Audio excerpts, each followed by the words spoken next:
Halo, kita bertemu kembali dalam acara Nostal Bola bersama dengan Papi Ropan atau lebih dikenal dengan Bung Ropan. Kalau biasanya kita selalu menampilkan para jurnalis atau wartawan-wartawan senior yang punya banyak pengalaman ya, dan juga mantan-mantan pemain sepak bola tim nasional Indonesia. Tapi kali ini kita kedatangan tamu istimewa. Wah, kalau dulu saya itu dekat dengan ayahnya. Wah, almarhum Max Boboy. Wah, itu kita sangat lengket sekali waktu menjadi pengurus. Lama, 30 tahun yang lalu. Tapi saat ini saya bertemu dengan anaknya, luar biasa. Oh, dari ayahnya dan ada anaknya di sini. Ini dia akan bercerita banyak pengalaman. Ya, ketika dia di PSSI, kemudian sekarang sudah tidak ada, sekarang dia bekerja di mana, kita akan ngobrol-ngobrol santai dengan tamu saya kali ini, Tigor Shalom Boboy. Oke. Halo Tigor ini. Ini mau manggilnya agak ini nih, canggung nih. Nah, dulu apa? manggilnya Om. Om. Karena ketemunya 30 tahun yang lalu saya masih kecil, 11 tahun. 11 tahun. Wah, lama Tigor, sekarang di depan saya udah hebat jadi penerus ayahnya nih. Gak usah panggil Om. Panggil apa nih? Bung aja. Bung Ropan aja, biar lebih enak kita bersama-sama. Jadi ini pengalaman banyak di PSSI, saya akan banyak bertanya. Walaupun saya itu dulu zaman Nurdin mantan pengurus PSSI juga, direktur futsal. Wah, pertama-tama di Indonesia direktur futsal tuh gua. Tapi akhirnya gua udah selesai. Dan sekarang kita akan bicara dengan Tigor. Salam, Gor, sehat? Ya. Semua sehat puji ini? Tuhan. Oh, puji sehat, Tuhan, iya. Keluarga aman semua ya? Aman. Nanti salam buat keluarga dari sama-sama, Bung Ropan nih. Sebelum kita bicara lebih jauh ya tentang pekerjaan Anda ya di PSSI sebagai operator liga waktu itu ya. Iya. Ya, kompetisi. Ya.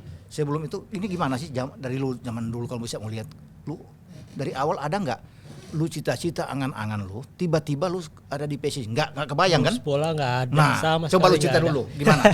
Zaman lu sekolah SMP, SMA gimana gitu? Iya, jadi ya karena di keluarga terutama tadi kan almarhum papa tuh ngurus bola dari tahun 83 kan. Dari 83 tuh. 83 Pak Max Boboy. Ya, tapi saya pertama kali kenal dunia sepak bola tuh nonton final Piala Dunia. Final Piala Dunia 86 ya, itu di Meksiko. Di Meksiko. Iya, itu tangan Tuhan Maradona dong. Ya. Lawan Inggris saat itu. Nah, itu coba cerita dulu. Lalu masih waktu itu masih kayak ya karena di rumah pasang itu jadi nonton aja gitu. Kalau nggak salah di waktunya tuh di pagi ya. Pagi kan bukan jadi nggak begadang gitu. Di Meksiko soalnya itu. Belum sekolah. Ya. Udah sempetin nonton dulu. Ya, itu pertama kali. Terus nonton 88 Belanda 88 itu jadi pas kita berseberangan nih. Berseberangan. Lu Belanda kan? Belanda. Gua Jerman nih. Tapi saya menangis waktu itu, Gor. Kalau bilang 88 tuh saya menangis. Saya ada di sana meliput. Kan dikirim oleh media saya waktu itu Suara Pembaruan. Wah, saya ke sana tuh meliput. Tiba-tiba di semifinal di Hamburg. Di Hamburg. Waduh, kalah Bos. Sama Belanda 2-1 tuh. Sama Belanda. 2 menit menjelang akhir Van Basten. Ya. Itu saya memang nggak bisa ngomong di stadion saya. Tengok tuh kan, aduh gimana sih. Sebelumnya Koeman juga kan, ada Mateus juga, tapi Van Basten itu orang yang saya ingat terus tuh akhirnya tuh. 88 ya. 88. Jerman kalah di semifinal. Itu mereka di Rinus Michels kok nggak. Ya. Jadi di situ iya, Opa. Jadi Anda pegang Belanda terus ya? Dari situ Belanda terus masuk karena trio Belanda ke Milan. Ya, betul. Defense-nya Milan. Rijkaard, Basten, Gullit. Wah, betul. Jadi dari Milan baru ke Belanda sampai sekarang. Memang nggak mau yang lain. Ya kan kalau fans harusnya begitu. Setia ya? Setia dong. Setia. Kalah menang harus dukung. Harus Belanda ya. Kalau saya kalah menang tetap Jerman. Sampai kapanpun. Mau dibully habis tetap Jerman terus. Tapi kita musuh bebuyutan berarti ini. Belanda sama Jerman kita bisa ketemu di 2022 final. Di final ya? Iya memang betul. Kayaknya kita takdirkan final karena jauh tuh. Bisa ketemu di final tuh. Ya. Bisa juga, bisa. Kalau ketemu ya mudah-mudahan kita bisa ketemu. Karena memang susah nih. Belanda itu boleh kalah sama tim lain. Jangan sama Jerman. Itu mereka punya udah motor di kepala mereka tuh luar biasa. Mungkin karena pernah dijajah oleh Jerman itu. 5 tahun kan Jerman jajah mereka tuh. Jadi mereka sangat dongkol lihat Jerman, sangat benci lihat Jerman tuh. Harus kalah sama tim lain nggak apa-apa. Jerman kita harus menang. Terakhir mereka bermain draw tuh 1-1. Persahabatan. Minggu lalu. Belum lama. Wah, luar biasa tuh mereka bermain, memang sama kuat lah. Terus Gor, apa ya, lagi? Jadi 88 ya terus lagi 90 nonton World Cup Itali. Itali. Ikutin karena Belanda juga berharap kalau Belanda juara Eropa 88 berarti bisa juara. Ketemu Jerman kalah. Makanya musuh tadi Rudi Voller sama Rijkaard kan. Itu saya nonton juga di kota Milan itu mainnya. Iya, itu memang luar biasa pertarungan kedua tim itu ya. Ya terus ya kalau di lokalnya sih justru sebenarnya lebih suka Persija. Kalau bicara lokal. Itu kan masih perserikatan sama Galatama. Galatamanya saya suka Pelita. Pelita Jaya gitu ya. Karena waktu itu punya stadion Lebak Bulus. Di Lebak Bulus. Kayaknya klub serius nih. Bisa ke depan kan. Banyak pemain-pemain timnas. Banyak pemain timnas juga di situ. Itu Pelita Jaya. Ya, diajak nonton ke stadion, ke GBK. Nah, lucunya juga dulu kan masuk aja kan. Ya. Sementara pas saya ngurus bola, saya yang orang-orang masuk kalau nggak punya tiket atau ID card. Sementara saya dulu berasa sekali dulu waktu kecil masuk aja ya. Ikut sama orang tua kan. Orang tua iya, masuk. Ya, begitu kan jadi memang, iya. Memang nggak terlalu ketat kan aturannya. Begitu jadi pengurus? Jadi pengurus ya kita rubah. Ketat langsung. Ya. Wah, ini nggak benar juga nih orang dulu main masuk aja sekarang jadi pengurus. Ketat. Tapi ya terus cerita waktu zaman-zaman dulu ini kita nostalgia dulu ini. Ya SD sih sebenarnya nggak main bola juga lah, tapi nyobain semua olahraga lah. Semua olahraga coba dicobain, tenis meja, bulu tangkis, lari, basket, bola juga sedikit-sedikit. Terus ke SMP lebih ke main basket sebenarnya. Ke SMP ya? Lebih main basket. Kemudian ya karena SD SMP-nya tuh yang agak belajar sebenarnya.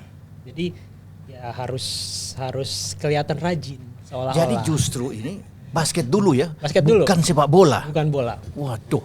Nontonnya bola, mainnya nggak harus bola. Iya, di basket. Di basket. Dari SMP. Karena kebetulan tinggal di Guntur, karena Guntur punya lapangan basket yang cukup legend tuh di Jakarta. Oh iya? Ya, Ali Budimansyah. Ali Budimansyah saya kenal. Itu anak Guntur. Oh, Ali Budimansyah. Punya klub basket. Main timnas saya paling suka waktu itu. Waktu zamannya dia, waduh. Line up dia bagaimana tuh, drive dia. Budi Jordan kan. Iya, Jordan tuh bagaimana dia terbang, gue senang tuh mah. Ali Budimansyah. Dari situ main basket, SMA masuk sekolah yang isinya anak basket juga, SMA 3. Oh, di SMA 3. SMA 3 basket terkenal ya? Iya, banget. SMA 3, benar. Tapi tetap main bola plastik tapi. Bola plastik. di halaman sekolah kan. Iya.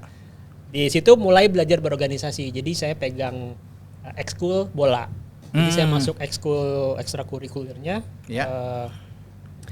bola. Jadi saya jadi ketuanya di situ. Iya. Di latihan bola mulai serius di situ sampai kelar SMA, masuk ke kuliah. Iya. Masih main basket juga. Kuliah di mana sih? UKI. UKI bolanya kan susah masuk tim utama. Sorry, Papa juga UKI kan? Ya. Saya tahu begitu bilang UKI saya tahu. Karena saya sering ngobrol sama almarhum. Wah, dia banyak anak-anak pemain timnas yang saya tahu Fahri itu UKI. UKI ya? UKI. Karena UKI kan punya program beasiswa kalau nggak salah. Iya. Jadi, pemain-pemain yang bagus-bagus. Jadi punya tim bola juga UKI waktu bolanya, mahasiswanya kan masih keren sampai sekarang kalau nggak salah masih ada. Iya. Nah, terus gimana, Pak?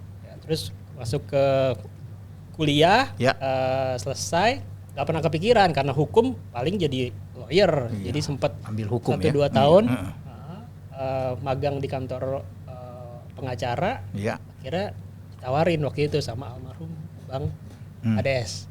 Bang ADS ini almarhum, kalau bicara ini Tigor ini mengingatkan saya ini kalau bicara banyak itu nostalgia sama Bang ADS. Ini ADS ini singkatan dari Andi Darussalam Tabusala. Ya almarhum ini aduh itu banyak meninggal, banyak membantu kita juga wartawan. Itu dulu sangat dekat kita dengan wartawan-wartawan dengan para pengurus. Ya, saya punya pengalaman juga di situ karena saya kalau ikut Papa di Senayan waktu itu.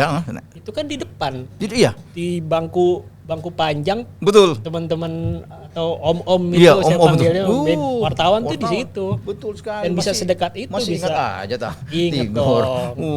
Bapaknya tuh kita di pangku panjang tuh. Pangku panjang, iya. Mantap, di belakang itu ada es teh manis apa semua. Aduh, kita minum terus di situ. Tapi sekarang udah nggak ada ya. Lebih enak banget. Lebih enak ya, lebih cair dulu, Kan lebih. saya suka nguping. Oh, gitu suka nguping. Dulu masih di Senayan kita tuh PSSI luar biasa kita. Nah, gimana, Gor? Nah, terus ya ditawarin masuk ke tawarin. waktu itu namanya tuh masih Badan Liga Sepak Bola Indonesia. Badan Liga Sepak Bola Indonesia. Oh, oke. Yang di plotnya ngurusin sepak bola profesional. Plot. Karena waktu itu PSSI kalau nggak salah bentuk beberapa badan. Ya.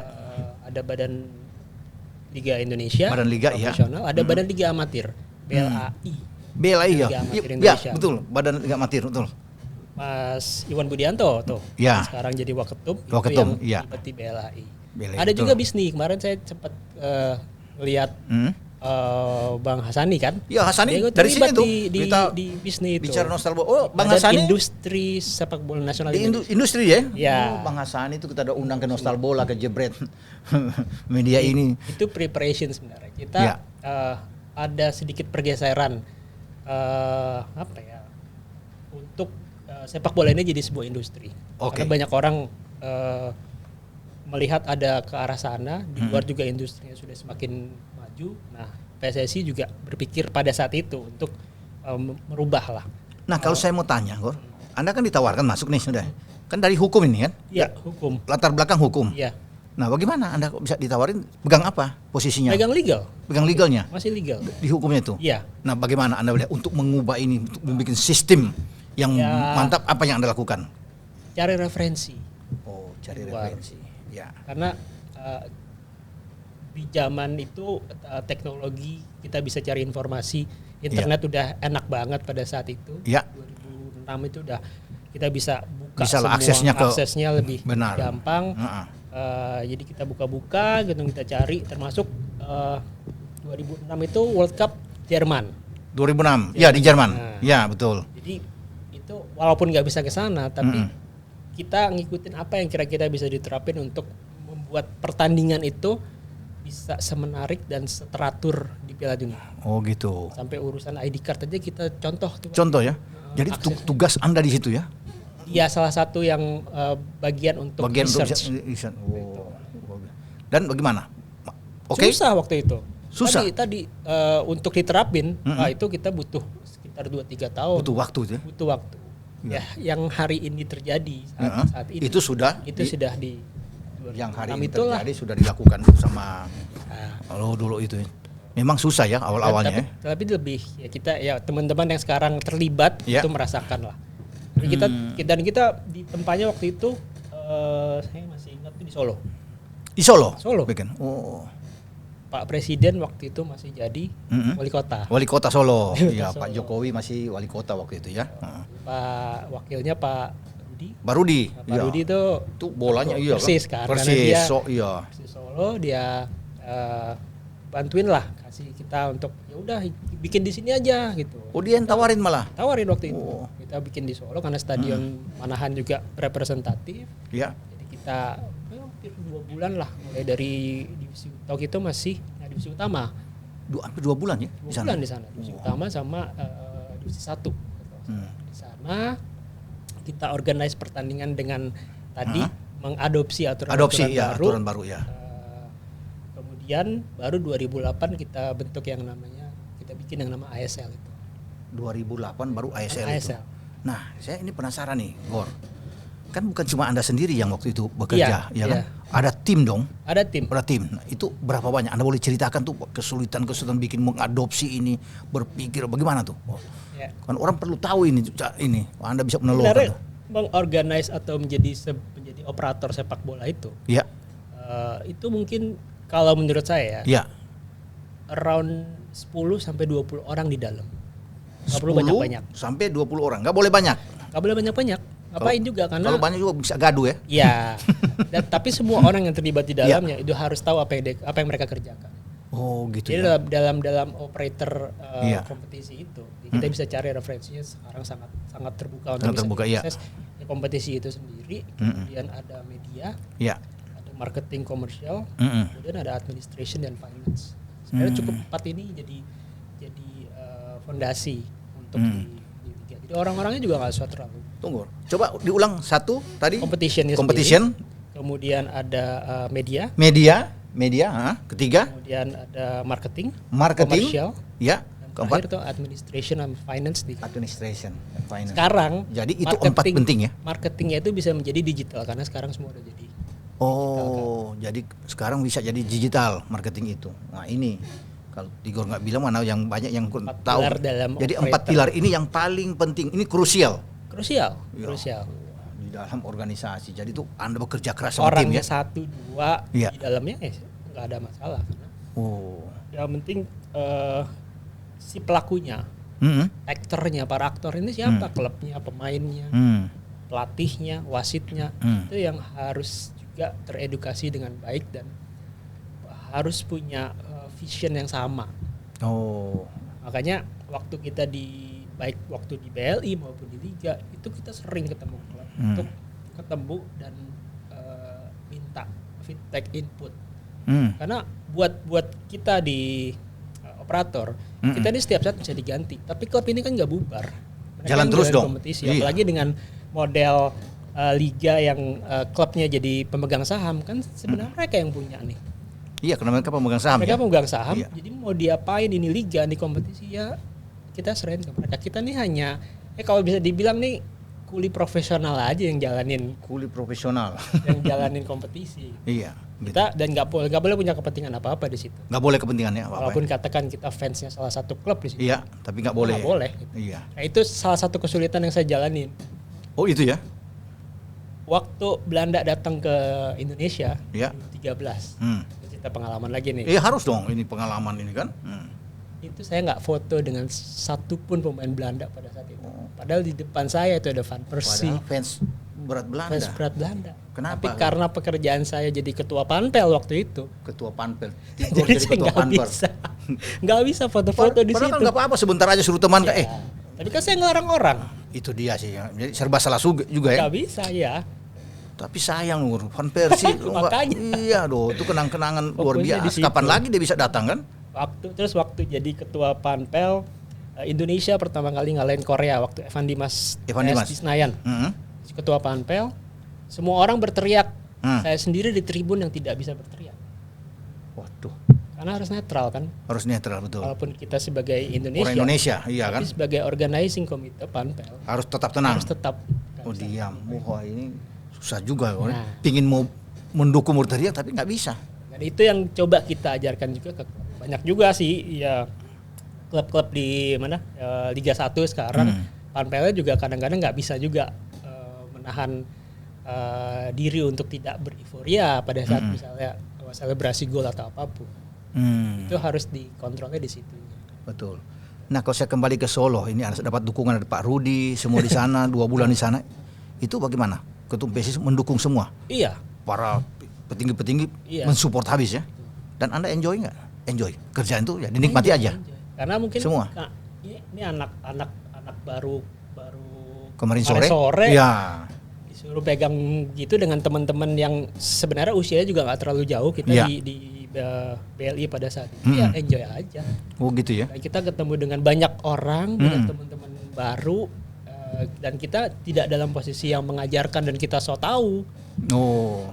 Jadi kita coba benar-benar pelan-pelan ya, sama-sama dan kita work as a team. Oke. Satu tim berarti kerja. Kita nggak boleh merasa kita dari pusat nih atau merasa hebat nih gua. Semua harus ikut gue, nggak bisa. Nggak bisa begitu ya. Karena kita juga masuk ke mereka juga daerah yang punya kultur yang mungkin berbeda, orang-orangnya juga belum tentu juga bisa mau kita suruh-suruh atau perintah-perintah dan kita nggak boleh dalam posisi yang di atas. Iya. Jadi kerjanya tim memang ini. Harus kerja tim. Nah, pengalaman Anda di BLI gimana? Di BLI juga karena BLI itu nggak terlalu lama ya. Oke. Dan itu kita pekerjaan pentingnya adalah mempersiapkan ASL-nya ini sendiri. Dan kita consult dengan AFC pada saat itu. AFC. Jadi AFC waktu itu punya task force untuk professional football. Oke. Bicara professional football, apa yang kita tahu sekarang dengan klub licensing. Jadi setiap klub yang mau jadi pro itu Untuk harus pro? punya license kan. Oh gitu ya. Jadi kita belajar di sana dari AFC dan kebetulan kita cocok nih. Benchmark kita sebenarnya bukan AFC, UEFA, Eropa. Oh gitu, UEFA. Karena menurut saya juga UEFA tuh udah 2-3 kali lebih maju lah dibanding benua lain. Termasuk AFC. Termasuk AFC tentunya. Oh gitu ya. Nah. Semuanya kita belajar dari sana, dikasih kesempatan untuk implement itu, termasuk memaksa semua klub jadi PT. Pada saat gitu ya? itu, iya. Jadi klub ini harus PT. Yang pada saat itu di nomenklatur atau KBLI-nya untuk diriin PT nggak ada tuh sepak bola. Jadi dulu tuh PT-PT-nya klub tuh masih perusahaan jasa, batu bara, minyak gitu. Nah, jenis usahanya kan seperti itu, belum ada. Iya. Dan baru beberapa tahun kemudian itu diakui.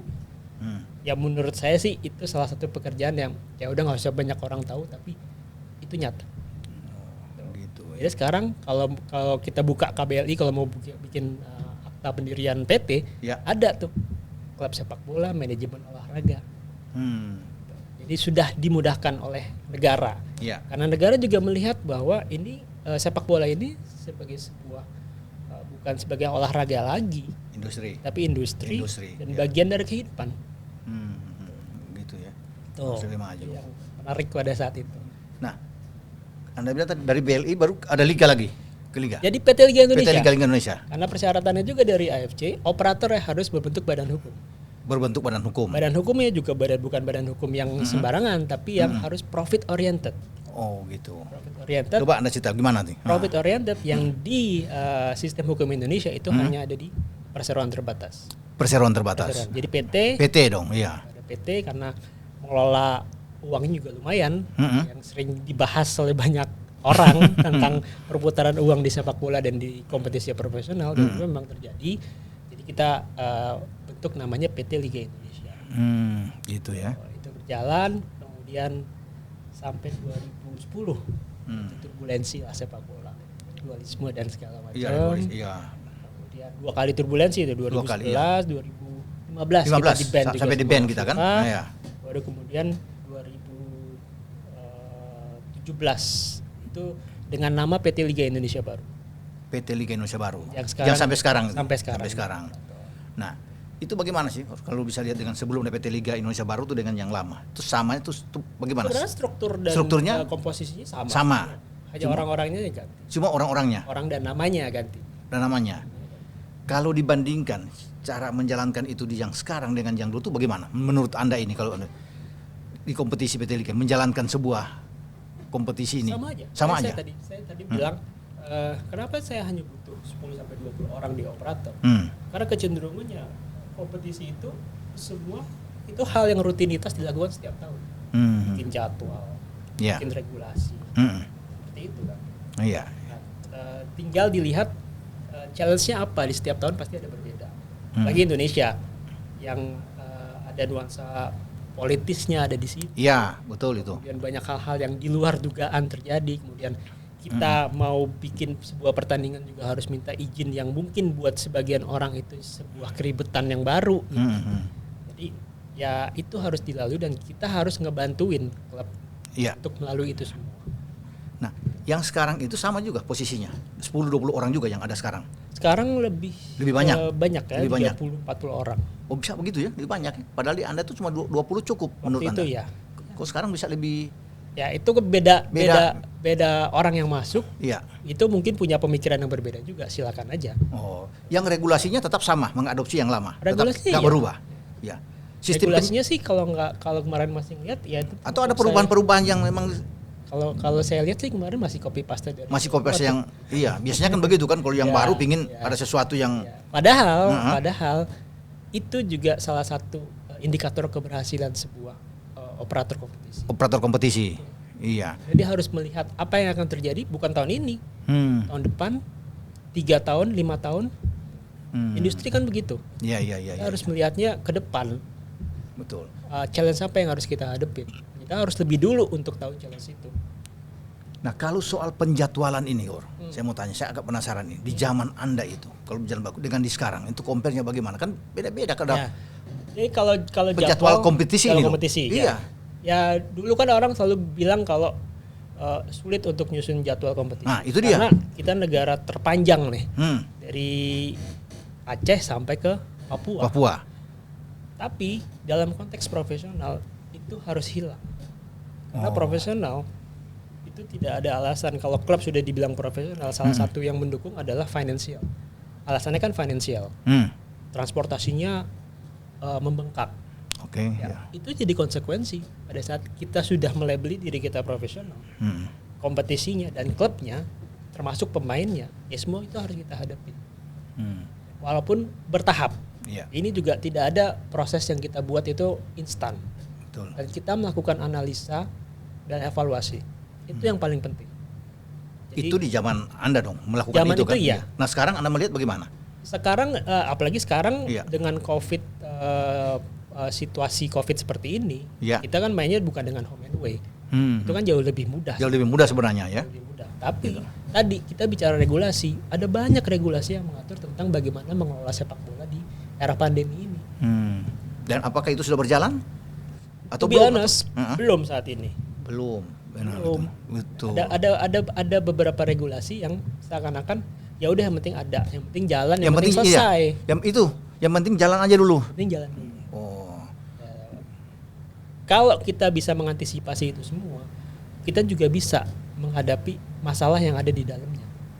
Karena masalah kemarin masalah urusan swab tes. Kemudian kalau ada yang positif harus dibawa kemana, itu kan hal-hal yang kalau dibuat dalam satu aturan yang jelas dan disepakati bersama, yaitu akan mudah untuk menghadapinya. Betul, karena saya lihat kalau saya lihat ini penjadwalan ini memang itu penting sekali untuk sebuah kompetisi. Itu yang agak sedikit saya lihat mau dibilang amburadul enggak juga, bilang enggak ya agak sulit ya. Tapi kan kita sudah katakan dari ISL pertama 2008, berarti kita punya 12 tahun masa yang beda? 12 tahun ya? 12 hampir 13 tahun udah kan? 13 tahun mestinya harus lebih baik dong. Klubnya kan sama 18. Iya. Kita udah pernah ketemu tahun kemarin. Persiraja ada, Persipura ada. Gitu. Walaupun mungkin nggak ketemu home and away karena kondisi pandemi ya. Tapi itu kan menjadi sebuah pembelajaran.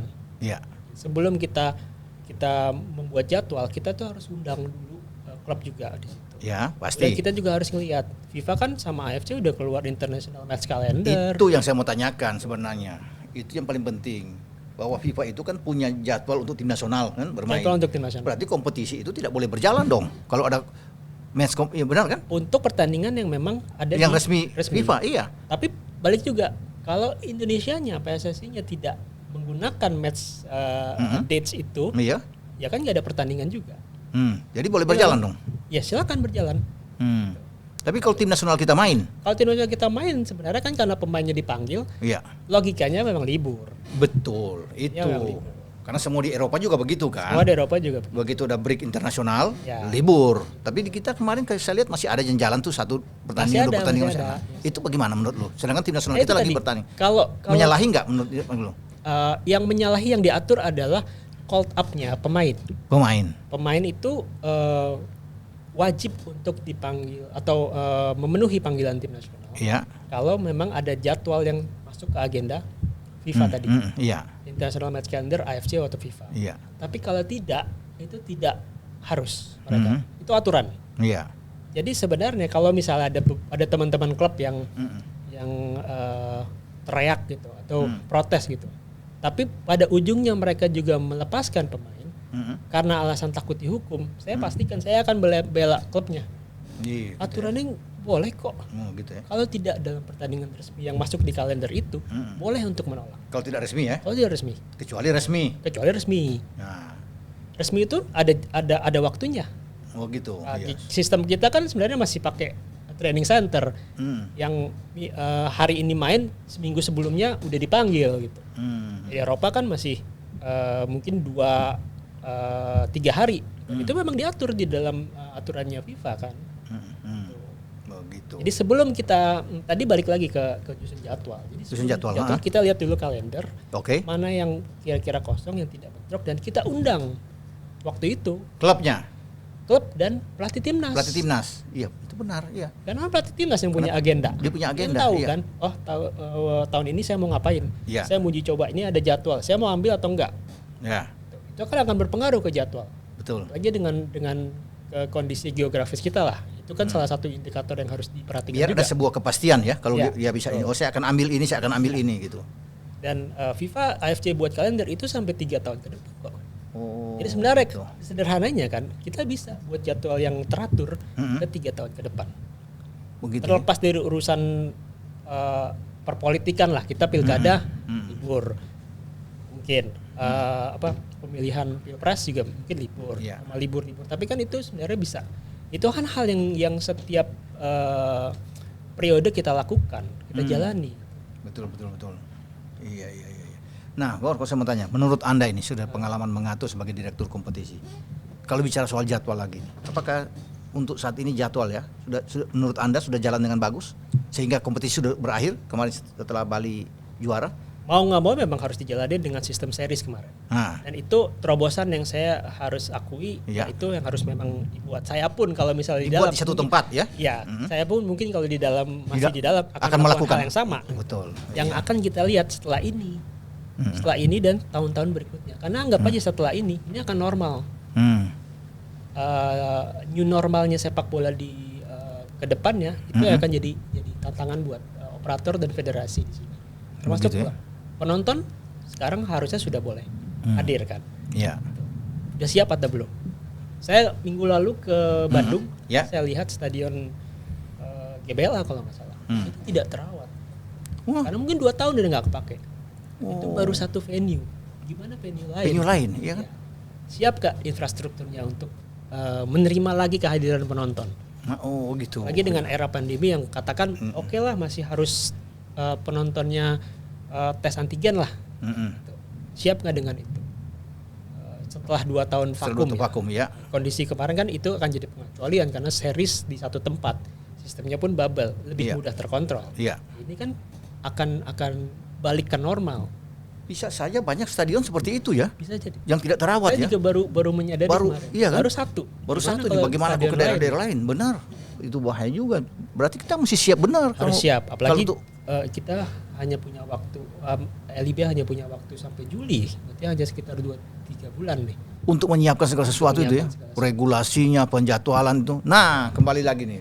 Ini kok setiap kompetisi, Gor, ya menurut saya, coba dikoreksi dulu kalau saya salah ini. Di mana-mana begitu habis kompetisi satu negara ya, kompetisi, kan sudah disiapin badan operatornya untuk kompetisi itu sudah menyiapin jadwal untuk berikut. Nah, di kita kok enggak diam-diam aja, adem-adem aja nih.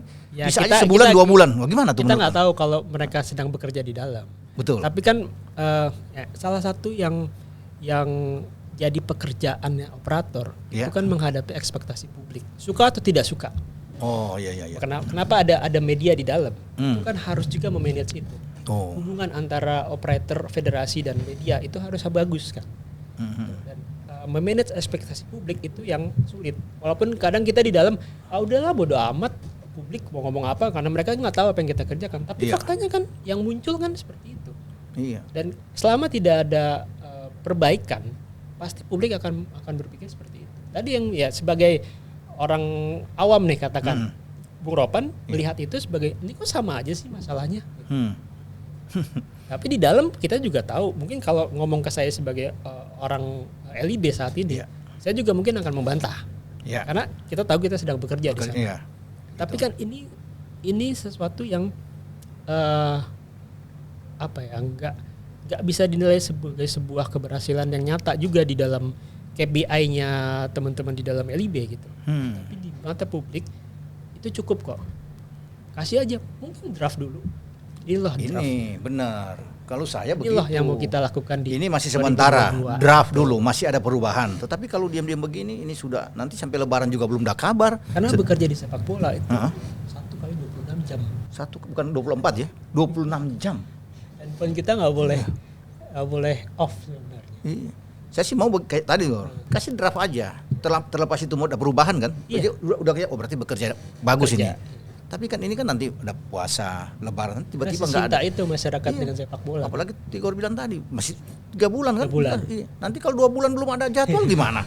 Lo ngurus izin kan? Iya, bahaya kan kalau sampai bulan Juni nanti kita Mei Juni mana jadwalnya nggak ada, draftnya ada belum ada. Nah, ini saya pikir mungkin para petinggi di PSSI ini harus bisa melihat ini ya jadwal lah. Kita tetap akan mendukung, tapi harus lebih profesional dalam hal ini. Ya menurut Tigor gimana?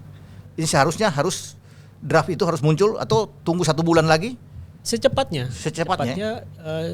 Pasti bekerja lah teman-teman iya di dong, LIB bekerja. Nggak mungkin kan? Iya. Kan tadi cuma jangan lambat bentuk lah. Komunikasi ke publiknya atau ke media lah katakan yang mau memberitakan. Pasti media juga nunggu nih kapan sih mau keluarin apa sih yang mau dilakukan di musim berikutnya. Tapi kita sebagai orang di luar sistem lah katakan. Kan sederhananya seperti itu. Ini dengan sistem yang baru yang balik ke normal atau new normal di sepak bola di era pandemi apa? Pasti akan main home and away. Itu harapan semua supporter. Betul. Udah cukup kita nonton di TV. Harus home and away dong. Harus home and away. Stadionnya tadi siap atau enggak? Stadion harus siap. Perizinannya seperti apa? Iya. Perizinannya sekarang kan bukan cuma polisi, tetap harus ke BNPB, ke Satgas dan lain-lain. Kan enak kalau udah stadion itu penuh kan seperti di Eropa kan. Udah, di sana sudah penuh begitu, kita kok di sini kan. Dan ada yang baru juga nih, AFC tuh baru keluarin aturan per 2023 atau 2024 sistem kalender kompetisi AFC itu akan ngikutin Eropa. Wah, ini dia. Sistem kalender AFC akan ngikutin Eropa. Akan ikuti Eropa. Nah, ini berita bagus nih, penting ini. Dan itu akan harus dijalankan. Harus dijalankan. Oh, termasuk oleh kita dong. Indonesia. Ya, sebenarnya kita juga dapat start yang bagus nih karena kita bisa mulai di Juli atau Agustus. Sebenarnya sudah sesuai. Sudah sesuai. Tapi kan dengan seperti itu tetap saja harus fundamental kompetisinya tadi regulasi jadwal perizinan dan yang lain-lain. Era seperti ini itu kan harus disiapin. Benar. Dalam waktu 3 bulan ini benar regulasinya harus komunikasi nih, panggil tim nasional punya agenda apa, jangan tiba-tiba nanti di ujung kita mau ikut jadwal. Lagi tahun ini masih ada AFF. AFF itu kan bukan kalender FIFA sebenarnya. Iya betul, bukan kalender tapi FIFA. Karena gengsi kita di ASEAN, ya kita harus ikut. Akhir tahun dia akan main. Akhir tahun kan main lagi. Di November, Desember loh. Bulan depan ada SEA Games. Ada SEA Games ya. Habis itu ada Piala Asia. Ada Piala Asia. Iya kan? Kualifikasi Piala Asia di Juni. Iya. Udah kita jadi tuan rumah AFF juga tuh. Yang youth kalau nggak salah. Youth ya. Iya. Dan tahun depan kita punya event besar di Indonesia. World Cup Under 20. Under 20. Nah, itu harus jadwalnya gimana tuh? Nah, ini tapi kalau buat saya, Bung, iya. makin banyak challenge, makin bagus. Saya makin suka. Tantangan ada makin lebih. Karena ada gitu. Iya kan? Kita bisa membuktikan kita mampu atau enggak, kita kerjanya seperti apa. Kita lebih tertantang untuk bisa membuktikan kan bahwa kita bisa ini. Kalau yang biasa aja ya. Woi. Kalau yang biasa-biasa saja bisa ini Tigor luar biasa ini. Nah, Gor. Menurut Anda sebenarnya kan bikin jadwal ini kalau kita kembali ke jadwal ini. Masih penasaran. Saya penasaran sekali ini jadwal ini kok agak kelihatan susah tapi menurut Anda ini sebenarnya gampang kan? Kalau menurut Anda nih pemikiran pengalaman Anda nih bikin jadwal itu kan gampang sebenarnya. Karena sekarang tidak ada pembatasan. Kalau beberapa musim sebelumnya kita masih ada sistem double home double away. Jadi karena alasan efisiensi, jadi satu tim main di Papua. Dia Papua ke Makassar, biar ngirit. Iya. Nah, tapi buat saya di LIB kemarin itu kita hapuskan. Jadi kalau main di ke Persija main ke Persipura, dia pulang lagi ke Jakarta untuk main ke Aceh kata. Aceh, gitu. Balik lagi ke Makassar. Itu nggak boleh protes. Gitu. Tapi sebenarnya kan ini easy kan, lu bikin jadwal begini kan, ya, menurut pengalaman lu kan. Mudah atau tidaknya tergantung Kak. Buat saya 13 tahun berjalan kompetisi profesional ini, kan sama. Itulah, itu kuncinya sama. Ya, pesertanya sama, kecuali pesertanya jadi banyak ini 18 aja. Gitu. Hanya berganti formatnya, itu kan ada rumusnya juga tuh. Oh. Bikin jadwal. Ada rumusnya ya? Ada rumusnya. Cuma kalau bisa di sini panjang rumusnya, panjang. Tapi memang ada rumusnya. Tapi menurut Anda sekali lagi ini sebenarnya gampang ya, kalau bikin jadwal begini. Ya. Tergantung orangnya. Tergantung orangnya dan tergantung persiapannya juga seperti apa. Oke. di mata Tigor bagaimana kompetisi sudah berlangsung sampai saat ini? Bagaimana sejauh Anda melihat sudah selesai semua ini? Ini karena saya terlibat dari 2008 sampai 2019. Ya. Kan? Atau katakan dari 2006. Ya ini harus dibuat semenarik mungkin. Itu karena untuk next nanti. Untuk next. Iya. Harus ada terobosan ya. Kita udah masuk di era digital nih. Oke. Orang mungkin nggak akan nonton TV di TV lagi. Iya. Tapi di gadget. Oke. Kemudian juga look-nya juga ya saya mungkin termasuk orang yang punya masa entertain masih boleh masuk ke sepak bola. Iya. Sepak bola oke, itu sport, tapi kadang dilihat orang adalah di lapangannya, look-nya. Gitu. Dan sebuah industri akan menjadi menarik kalau memang environment juga mendukung di sana. Siap. Kinerja wasit menurut Anda sejauh ini? Wasit kita lihat sendiri. Saya sih nggak berkomentar banyak karena banyak orang. Tapi karena banyak sudah melihat juga. Banyak melihat. Ya, di TV-TV. Memang itu fakta yang ada. Harus ada kita punya peningkatan human resources yang kurang. Bahkan dari negeri sekecil Makau atau Guam, wasit FIFA kita mungkin lebih sedikit. Wasit FIFA kita lebih sedikit ya. Harus ditingkatkan lebih banyak. Kendalanya apa? Bahasa Inggris. Love to the game nggak ada dikeluarkan dalam bahasa Indonesia kan? Betul, nggak ada. Terjemahkan Love to the game nggak bisa sembarangan. Makanya cuma sedikit kita itu kan? Mungkin 5, ada 5 kali ya? 5 ada. Itu dia yang membuat kita kesulitan. Dan bukan hanya wasitnya, pemain sama pelatihnya juga harus respect dengan itu dan harus paham. Iya. Jangan semua teriak offside, semua teriak handball. Iya, itu yang kedengaran terus. Itu yang kedengaran terus. Iya, handball, offside. Pasti kan visi wasit di lapangan berbeda dengan visi kita lihat di pinggir lapangan dong. Ya, jelas. Apalagi dengan penonton yang ada di rumah. Betul. Gak gampang menjadi seorang wasit, tapi respectnya tetap harus ada. Tapi bagaimana sih wasit mau dihormati kalau kadang dia sendiri yang buat kesalahan yang sangat elementer ya. Yang gak bisa dibela lah katakan. Betul. Ya memang benar-benar ya salah nih. Iya. Dan evaluasi harus dibuat semaksimal mungkin. Begitu ya. Harus. Iya. Memang betul. Kita berharap bahwa PSSI nanti mengevaluasi semua kinerja wasit yang sudah terjadi selama ini agar lebih meningkat lah. Kita berharap bahwa kompetisi kita akan jauh lebih baik lah. Tidak harus berjalan di tempat sementara kompetisi tempat lain berjalan dengan bagus, kita gini-gini aja. Sehingga untuk bisa keluar mewakili Indonesia itu babak belur tuh di AFC atau di Liga Champions Asia nggak bisa berkutik. Karena memang kita harus tingkatkan mutu, tapi kita berharap ya bahwa PSSI punya semangat. Sama satu lagi, proteksi dan konsistensi. Proteksi dan konsistensi itu harapan. Kalau sudah sepakat buat regulasi aturan yang ada, jalanin aja. Kalau sudah sepakat tuh menjalankan regulasi harus dijalanin. Jadi itu pesan dari Tigor. Luar biasa ini. Jadi memang makanya penting kita hadirkan di sini untuk biar ada pencerahan. Saya akan karena kita sudah panjang lebar ini saya akan bicara ini terakhir dari saya nih. Kalau Anda diminta lagi untuk masuk, kan 1 tahun lagi pergantian pengurus loh. Ya. 2023. Nah, Anda masih mau nggak kalau diminta untuk masuk ke PSSI untuk gimana? Iya dong. Pertanyaan mesti ini ngeri-ngeri sedap. Iya. Bagaimana, Kor? Kita lihat situasinya lah. Lihat situasinya. Ya kan kalau kita ingin minta Kor biar bikin bagus lagi nih regulasi dan apapun karena Anda punya pengalaman sih, kan. Sekarang saya sih masih bisa berbuat sesuatu. Masih banyak teman-teman yang komunikasi. Saya juga punya podcast sendiri yang khusus bahas tentang aturan sepak bola dan manajemen. Iya. Ya masih bisa berperan di situ. Masih bisa berperan. Memang masih bisa mengharapkan lu mesti masuk lagi kalau menurut saya. Ya kan kalau saya jadi ketua. Kalau masuk AFC atau FIFA boleh. Boleh ya. Kalau saya jadi ketua PSSI, saya ambil. Tigor ikut. Wah, langsung sekjen.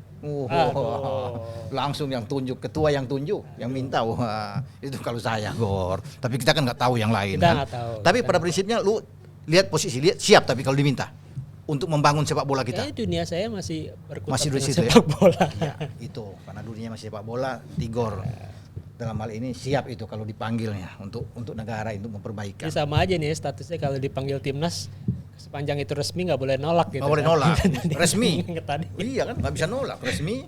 Bisa dilaporin ke Komdis. Iya. Kok terima kasih banyak ini. Sudah kita banyak cerita nanti kita undang lagi kapan-kapan ya. Anda sudah datang ke Jebret. media TV di sini. Ini suatu kehormatan buat kita. Saya yang kehormatan Waduh. ini. 30 tahun yang lalu, masih 11 tahun sekarang. Dan begitu. Ropan ini nggak kelihatannya sama loh. Begitu ya? Waduh. Enggak, ini karena ramuan dari Dejan, Abrar, Gary, mereka membuat saya lebih muda terus.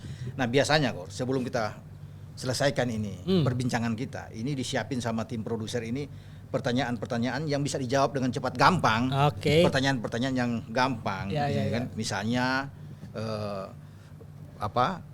Kurniawan atau Rocky Putirae. Tinggal dijawab apa alasannya. Jadi gampang. Oke, kita mulai ya. Wah, ini buat ini sulit nih. Ini enggak. Ini bagian tersulit dari. Bagian tersulit ya. Pertama, Belanda 2010 finalis World Cup ya.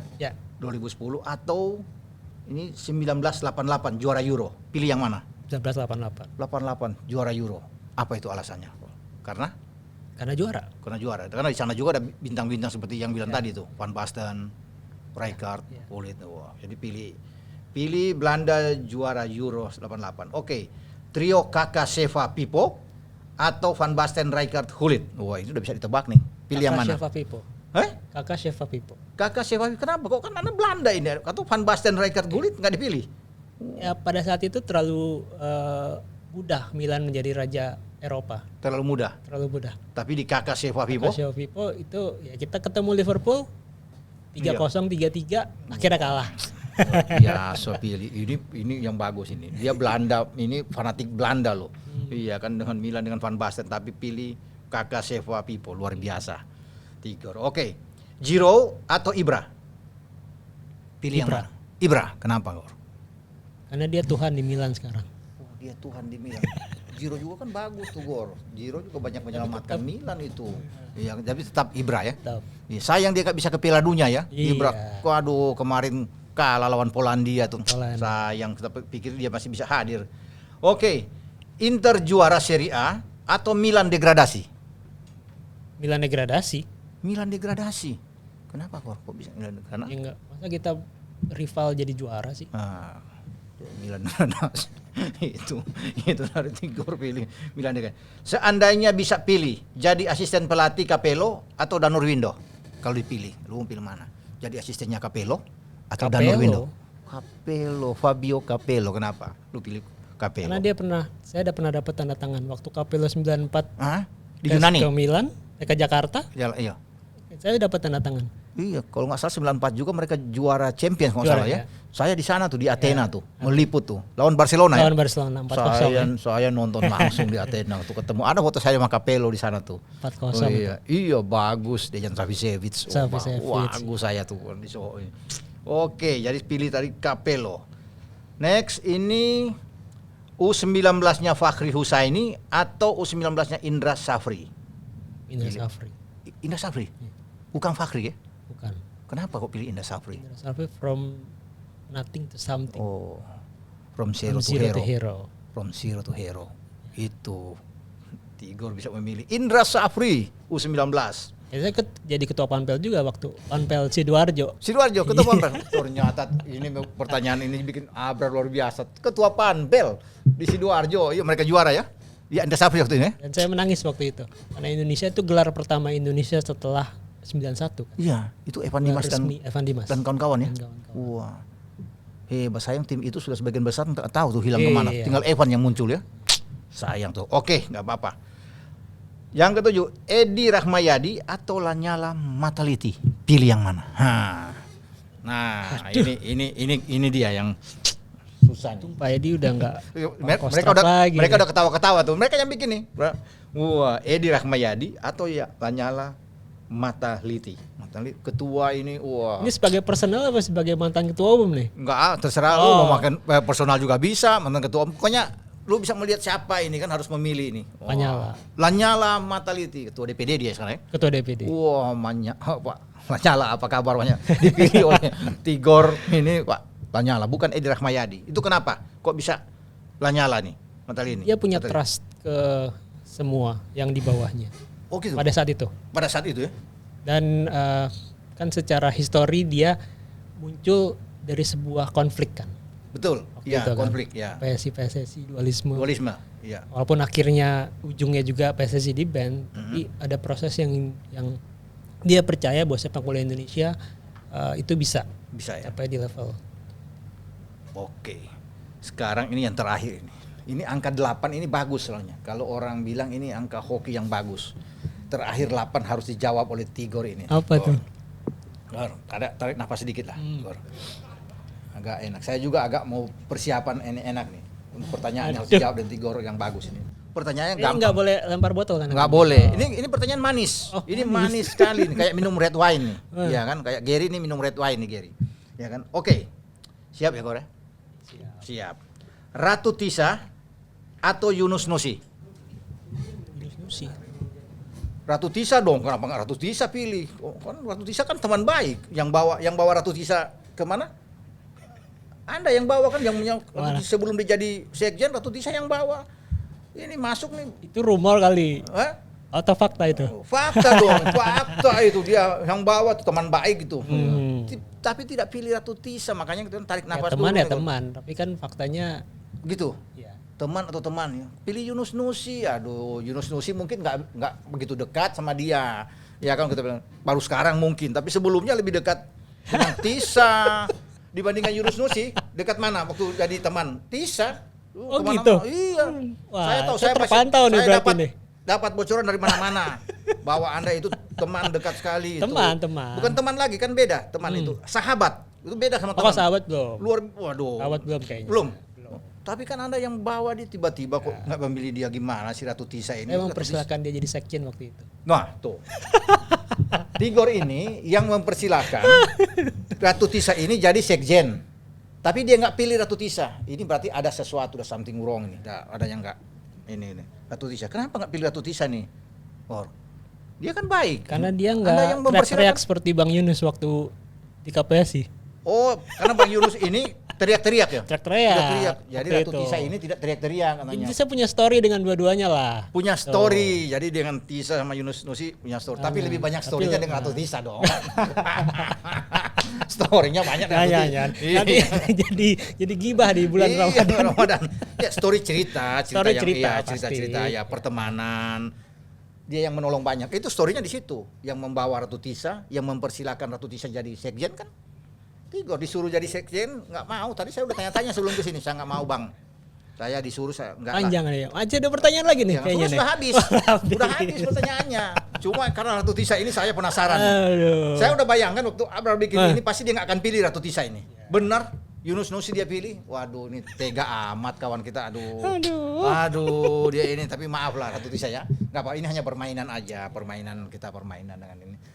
Bagaimanapun tetap Anda ada di hati Tigor. Ya kan? Tetap itu pertemanan ada biasa. Kalau kopi-kopi biasa boleh berdebat. Yang ada di hati saya pasti istri saya sekarang lah. Oh pasti, kalau itu pasti. Tapi sebagai teman tetap ada dong. Kalau mau ajak kopi-kopi bisa dong. Kau cuma kopi-kopi kan? Oh silakan. Silakan. Saya nggak pernah punya masalah. Nggak ada itu yang paling. Ya kuncinya tidak ada masalah sama sekali. Ya mungkin kalau di dalam kita boleh berdebat, tapi di luar kita boleh enjoy bersama. Itu filosofi dari. Saya makan dulu waktu Bung di megang klub. Di lapangan sama manajer lain sih. Oh iya. Bisa teriak-teriak. Gitu. Rame. Tapi begitu keluar dari stadion kita salaman pelukan. Itu kan esensi sepak bola. Betul. Sahabat. Itu dia. Mantap sekali. Oke, Tigor Salobowo, terima kasih banyak. Terima kasih. Sudah berbicara banyak kita dengan sepak bola. Ini banyak pengetahuan yang saya dapatkan dan juga Anda semua di rumah. Dan biasanya di sini ada dikasih ini ya? Enggak. Sama biasa kita ada dipersiapkan. Wah, ini buat kenang-kenangan. Tigor bisa pakai. Wah, ini bagus kalau Anda ke Eropa kemana-mana sama istri sama apa semua. Wah. Tahun ini kan Qatar Piala Dunia. Ke Qatar ini. Bener. Bisa pakai ini, Gor. Kita bisa berdiri dulu, saya biar orang bisa lihat. Ini dari Jebret. Udah. Nah, ini Jebret nih, Gor. Jebret Media TV. Lu bisa pakai nih, ding enak nih. Ini kayak jaketnya pakai dari ini Pak CEO, terima kasih banyak. Udah Pak Valen, lihat ini. Wah, sudah diterima oleh Tigor, luar biasa ini. Ini hadiahnya. Mantap sudah. Bung Jebret, thank you juga. Wah, udah ada. Thank you Bung Jebret. Oh, dari ini. Iya, akan dipakai nih. Lu banyak dipakai tuh. Gua aja nggak dikasih. Di basket. Iya. Di basket juga bisa ini pakai nih, bisa santai-santai ini. Oh. Ya, jadi kita tutup sampai di sini acara Nostal Bola ya. Dia berlangsung di studio Jebret Media. di Pancoran ini sampai kita ketemu pada acara Nostal Bola yang akan datang tentunya dengan figur-figur yang lain. Sampai jumpa. Ciao.